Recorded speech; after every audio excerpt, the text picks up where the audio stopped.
నిజామాబాద్ జిల్లా assistant police commissioner కార్యాలయంలో విలేకరుల సమావేశంలో మాట్లాడుతూ అంతర్రాష్ట్ర దొంగల ముఠ arrest. SHO town 3 plus CA town circle and CCS inspector Suresh ఆధ్వర్యంలో ఒక క్రెడిబుల్ ఇన్ఫర్మేషన్ ప్రకారం గ్యాంగ్ను పట్టుకోవడం జరిగింది. వీళ్ళు 2 రోజుల క్రితం బాలాజీ ట్రాన్స్పోర్ట్ అని చెప్పేసి నామదేవాడ ఉంది. అక్కడ ట్రాన్స్పోర్ట్ ఆఫీస్ యొక్క తాళాలు పలగొట్టి బీర్వాలో ఉన్న 10,27,250 రూపాయలు దొంగతనం చేశారు.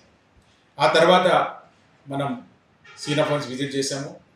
అక్కడ ఉన్న అవైలబుల్ ప్రూఫ్స్ ద్వారా మనం చెక్ చేస్తూ ఉంటే ఒక క్రెడిబుల్ ఇన్ఫర్మేషన్ వచ్చింది. దీంట్లో మెయిన్ అక్యూజ్డ్ మనకు లాస్ట్ సాదిక్ అని చెప్పేసి పాత నేరస్తుడు 14 నేరాల్లో ఉన్నాడు.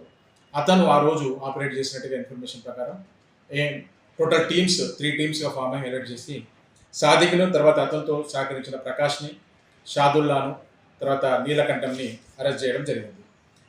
సాయినాథ్ విఠలరావుని అరెస్ట్ చేయడం జరిగింది.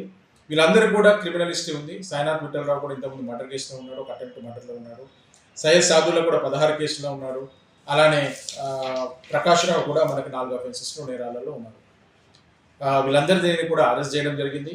వాళ్ళందరి దగ్గర 10,17,000 రూపాయలను సీజ్ చేయడం జరిగింది. అదేవిధంగా ఆ రోజు ఉపయోగించిన ఒక ఆటో ట్రాలీని కూడా మనం సీజ్ చేశాం. ఈ నలుగురికి కూడా క్రిమినల్ హిస్టరీ ఉంది. లాస్ట్ జనవరి, ఫిబ్రవరిలోనే వీళ్ళు జైలు నుంచి రిలీజ్ అయినారు. వీళ్ళందరి మీద కూడా మన మానిటరింగ్ నడుస్తూ ఉంది. అయినప్పటికీ కూడా వీళ్ళు ఈ నేరం చేశారు. వీళ్ళందరి మీద కూడా మనం పీడీ యాక్ట్ పెట్టడానికి స్కోప్ ఏముందో కూడా తగిన చర్యలు తీసుకుంటాం. వీళ్ళందరినీ కూడా అరెస్ట్ చేసి ఇప్పుడు ఈరోజు రిమాండ్ చేయడం జరుగుతుంది. ఈ కేసును డిటెక్ట్ చేయడంలో SHO టౌన్ 3 మరియు మిగతా సిబ్బంది అందరూ కూడా కృషి చేశారు. వాళ్ళందరికీ కూడా సిపి గారికి రివార్డ్ కోసం మేము రికమెండ్ చేస్తాం.